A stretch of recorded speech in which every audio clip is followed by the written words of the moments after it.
Renaissance people, if you are enjoying the Italian Renaissance podcast, I have good news. We're now active on Patreon. You can show your love for the show by becoming a patron and get access to additional resources, information, and artworks. Better yet, those who join the Renaissance Master or Renaissance Patron tier will get access to at least one additional podcast episode each month. My goal is to ensure that the main podcast remains a free, accessible source for everyone. Become a patron today through the link in the show notes to support the continued production of new episodes and help build and maintain this community. The Italian Renaissance shop is now also active on Etsy, linked in the show notes. Sport our logo or choose from a growing selection of Italian art-inspired designs. Discounts are offered to select Patreon tiers as well. Your support has my immortal gratitude. Now, enjoy the show. Welcome to the Italian Renaissance podcast, where we discuss the culture and art of 15th and 16th century Italy. I'm your host, Lawrence Gianangeli. Andiamo avanti. Renaissance people, we are back at it today to talk about the single most achieved painter to come out of the Venetian Renaissance, none other than the famed Titian. The decision of this topic came as a result of our Instagram poll. If you want to participate in future polling or anything else of the nature, follow the show at Italian_Renaissance_podcast on Instagram. I want to thank everyone who voted and participated. Just when I thought you were sick of hearing me talk about painting too, you guys voted on Titian. That is not to say that the other topics won't be covered. I fully intend to address those soon. One was the relationship between Tullio Lombardo and Michelangelo, a subject of some of my recent research. That's a very fun and speculative approach to analysis of Michelangelo's early works in light of Tullio Lombardo. The other choice was Gaspara Stampa, one of the most important female poets of the Renaissance. Both of these are coming and more. But the people have spoken, and so I present to you, to the best of my ability, with sincere reverence, the career of Titian in 3 works, one religious, one courtly, and one mythological. Impossible, you say? I do agree. You can't possibly demonstrate the entire career of this very busy painter in only 3 works, but my aim is to give a cursory overview of the types of works he did, and more specifically, how his style changed over his lifetime. We're going to look at more than 3, guys, okay? Titian lived a long life, but was a bit of a fibber about his age. We can roughly estimate that he was born in the late 1480s and certainly died in the year 1576. That's meaning he lived roughly into his 90s. Could have died late 80s, could have made it as far as 100. We don't know for sure. But that is a long career, and for him, a very successful one during his lifetime, as opposed to some artists that become famous after their lifetime. Tiziano Vecellio is his name, was born in the small town of Pieve di Cadore, which was part of the Venetian Republic and transferred to Venice itself at a very young age. He begins his training in the Bellini workshop of Gentile and Giovanni, which should sound familiar to you guys. However, Titian seemed to be inclined toward new versions of presenting tradition in art, the tradition inherited by Jacopo Bellini that became a standard of late Quattrocento Venetian painting. He's drawn to work with none other than Giorgione da Castelfranco. Giorgione dies of the plague in the year 1510, still a young man, and as such, Titian is left as the most innovative and dynamic painter in Venice. This history I covered a few episodes back by looking at their collaboration on the Dresden Venus, and ultimately one of Titian's masterworks, the Venus of Urbino. And when Giovanni Bellini dies in 1516, there is no painter in the city left that will rival Titian. It is in the period following their deaths that he completes one of his most celebrated masterpieces of his early career, in the first work of our discussion today, the Assumption of the Virgin for the Gothic Church of Santa Maria Gloriosa dei Frari, also known simply as the Frari. The work itself was commissioned by the abbot of the church monastery, Fra Germano. The work is an altarpiece. It's an enormous scale, about 22.5 feet by 11 feet. An altarpiece is a work designed for an altar in a church, if you couldn't guess. The work still remains in the high altar of the Frari today, designed to complement the tall, high-reaching Gothic interior of the church. Let's have a look at it. The altarpiece shows a scene of the Assumption, a belief that the body of the Virgin Mary was assumed into heaven, thus leaving behind no bodily relic, her body joining her soul in heaven. What do we see? A dramatic clash on the lowest register of apostles as the Virgin is assumed into heaven. They're sort of reaching towards her, dragging your eye towards her. Note how Titian expertly uses red to direct your eye. You go from the lowest register of the apostles in red, that sharp diagonal on the right, that goes up his arm, and into the clouds, where all of these cherubs and putti are coming together and lifting the Virgin, and her typical blue overcoat is blowing back, showing you a lot more of that red. She's contrasted in the sky, which is said to evoke the kind of golden, rounded arches of the mosaics in San Marco. And above her, God the Father, too, ready to receive the Virgin Mary into heaven, has this kind of red overcoat diagonally swooping in to receive her.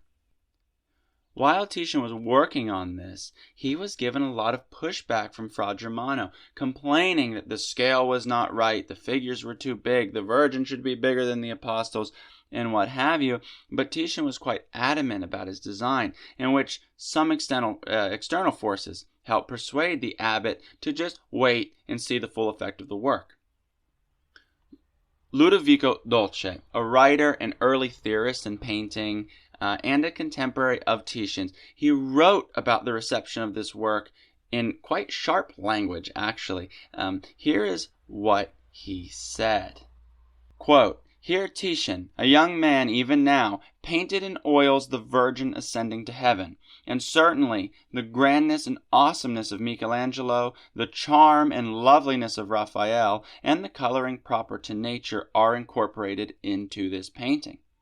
It was, nevertheless, the first public commission that Titian carried out in oils, and he did it in the shortest space of time and in his youth, all of which meant that the clumsy artists and dim-wit masses who had seen, up till then, nothing but the dead and cold creations of Giovanni Bellini, Gentile, and Vivarino, works that had no movement and no projection, grossly maligned the same picture."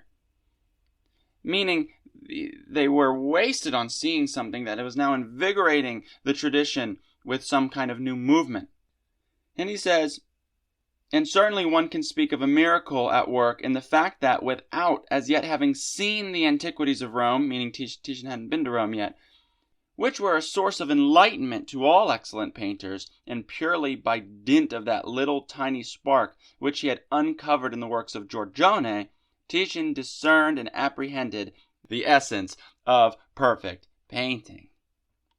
Let me clarify that for you. Titian has moved away from established standards of Venetian painting established by the Bellini school, which Dolce calls dead and cold. But when the envy cooled off, so to quote, of his new style, his defiance of that tradition became not only accepted, but the new direction of Venetian painting as a whole. Meaning it wasn't received well, but then later, after he becomes a little more popular, they're like, okay, this is great. So what exactly is he innovating?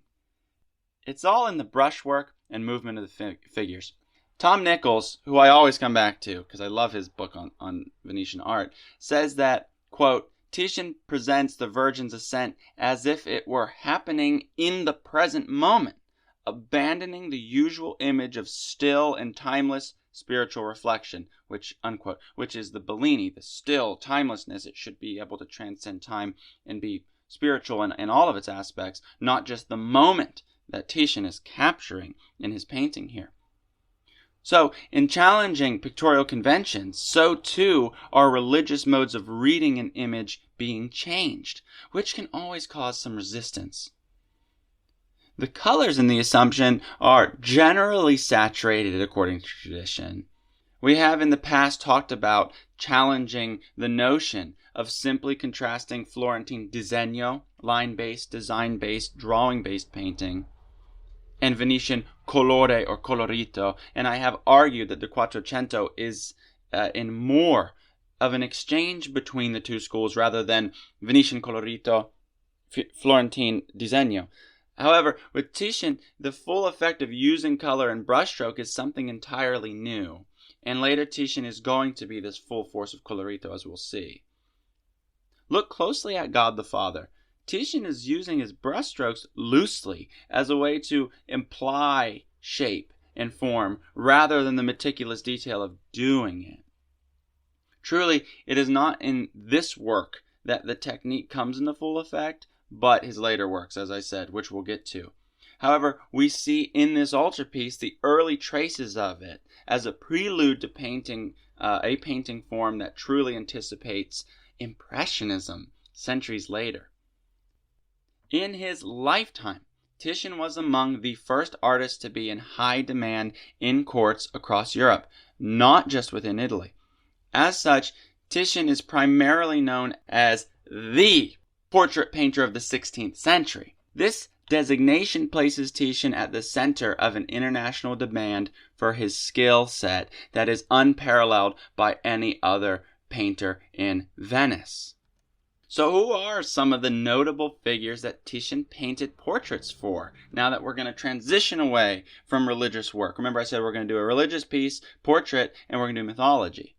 So just in Italy, before we get to the international scope of things, he's painting Pope Paul III, Doge Andrea Gritti, Pietro Aretino, Isabella d'Este, Tommaso Mosti of the Este family, and Alfonso d'Este, Duke of Ferrara, who is the very duke who commissions the famous Bacchus and Ariadne that Titian paints, which is now in the National Gallery of London. He did portraits for Ranuncio Farnese and the Vendramin family of Venice too, among other countless others, not to mention numerous self-portraits. And there's a good reason to believe some of his allegorical or mythological portraits, such as the Flora, the goddess Flora, may indeed be portraits of the famed courtesans, the kind of elite sex workers of Venice in his period.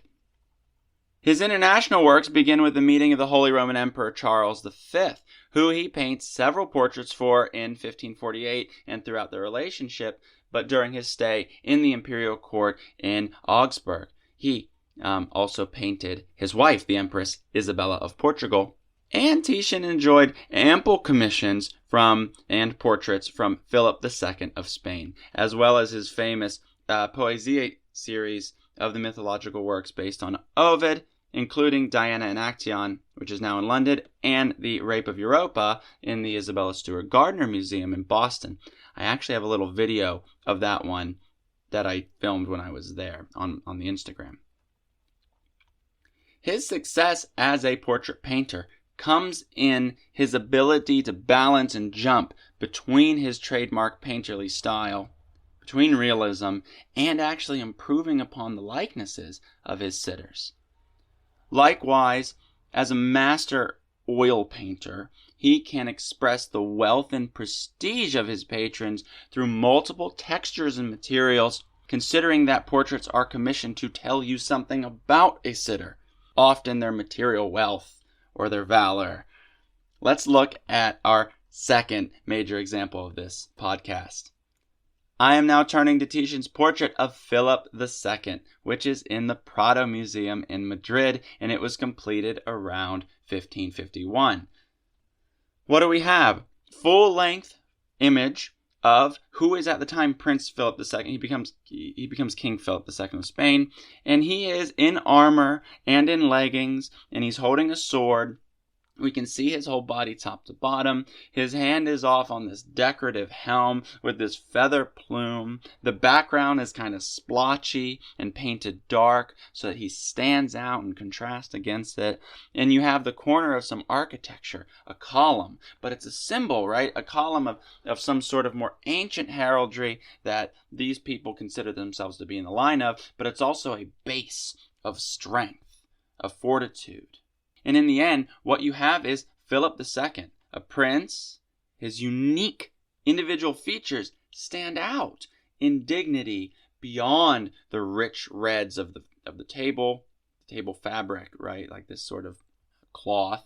The full length of the work, you still have his individual likeness, right? All of that is done in his developing painterly fashion. Quick strokes here and there, implications of form that are done in just hurried brush strokes, and the use of impasto for thick, bright, reflective highlights. Impasto is the technique that Vincent van Gogh pioneers as a total style, but that is the intentional laying on of a thick, noticeable stroke of paint. It is the illusion of detail, and yet so textured, giving each material a unique essence, but also a reflectiveness in varying degrees, depending on how thick you lay on the paint. The reality is that there is a great deal of variation across Titian's portraits, and he is able to adjust his style and technique to accommodate the needs of his sitter, the court he is painting for, and what exactly his noble patrons hope to achieve in having their image painted by his hand. Philip II's portrait was copied, and it's in the inventory of his aunt as well. So Titian does several in this fashion for Philip II. To transition now, having covered his early religious works and his proliferation as a court painter, I want to look at his mythological works, namely my personal favorite, for whatever that tells you about me, the Flaying of Marsyas. The work was likely completed in the end of the 1570s when Titian was in his 80s or 90s. It is one of several examples of this later style. You will note, when we look at it, a marked departure from the full color saturation, the extremely thick brushstrokes, right? We're going to get much looser brushstrokes now.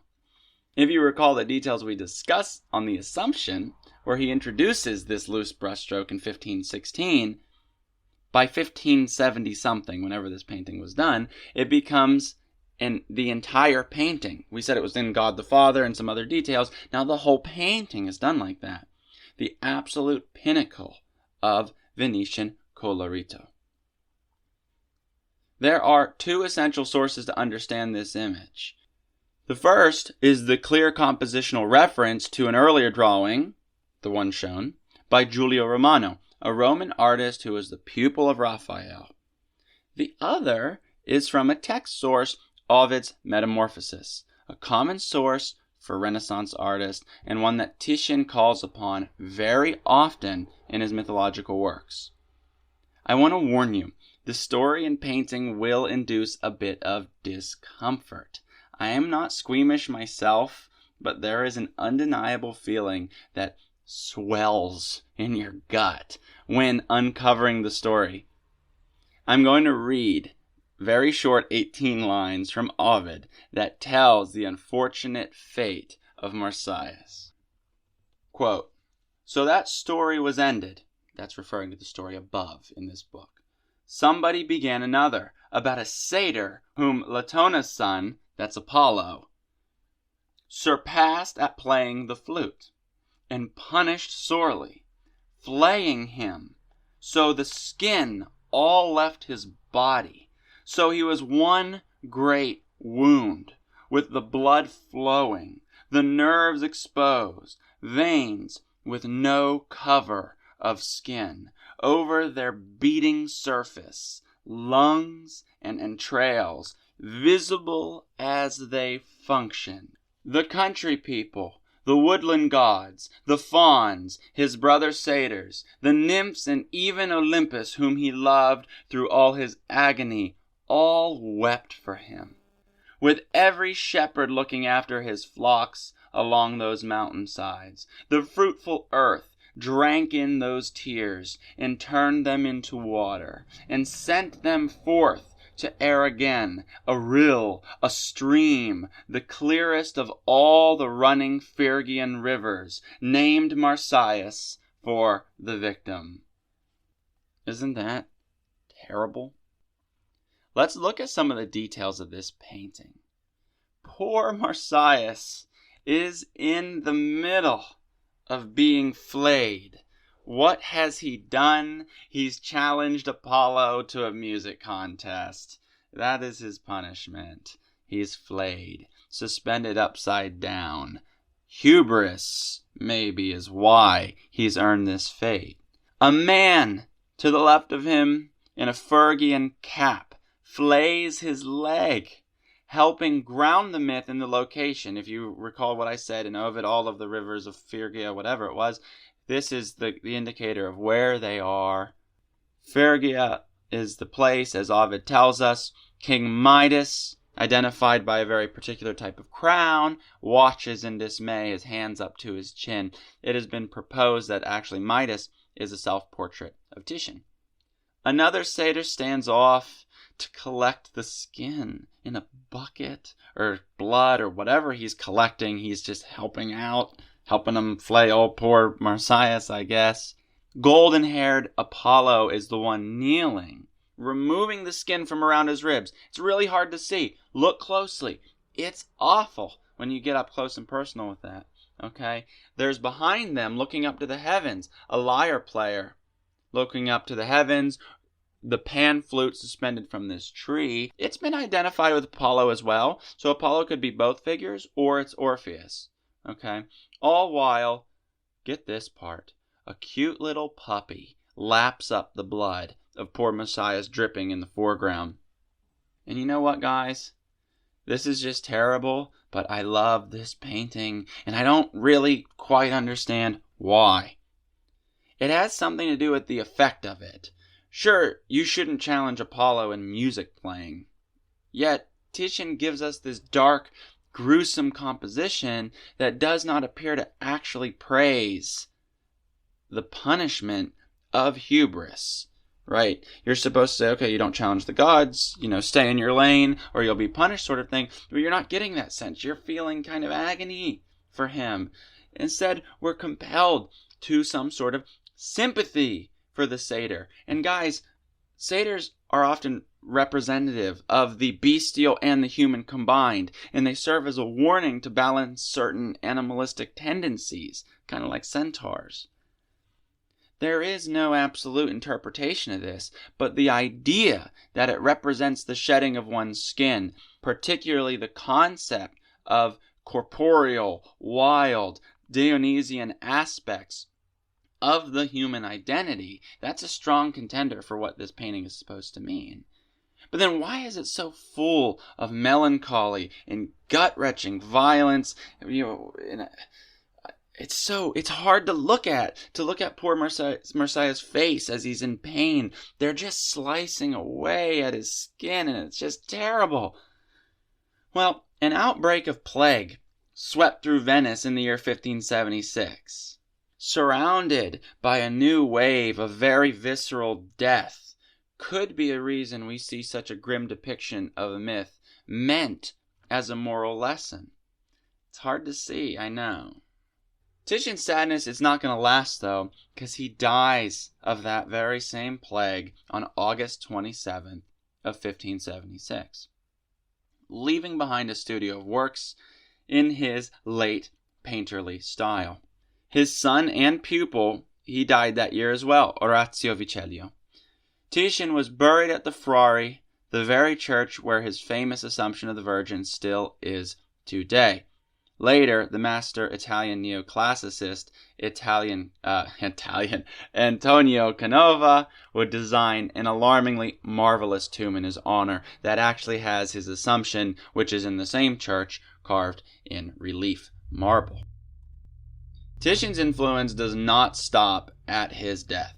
His contemporaries, such as Tintoretto and Veronese, will take after his influence, as well as painters in the likeness of Rembrandt and Peter Paul Rubens in the north, Velázquez in Spain, and, as we said, one might even find hints of his influence in the age of Impressionism, centuries later, namely Edouard Manet, who actually directly studies Titian. And he famously did Olympia, which looks after the Venus of Urbino, not just in painterly style, but in composition. Let's look again, folks. The Assumption, the portrait of Philip II of Spain, the flaying of Marsyas, all of these are by the very same artist and really look nothing alike. Tiziano Vecellio, it's demonstrating the rough beginnings of a move away from a Venetian Renaissance style grounded in the Bellini tradition to something that looks closer to the roots of European modernism. I hope that I was able to give Titian justice in this treatment of his life and his works. I assure you, we have not seen the last of him by any means. I want to thank you all for joining me today as usual, and for your continued support of this project. As always, follow the Instagram, like us on Facebook, check out the Italian Renaissance shop on Etsy, and consider becoming a patron on Patreon to support the show. All of that and more is in the show notes if you need any links. Until next time, my dear listeners, arrivederci.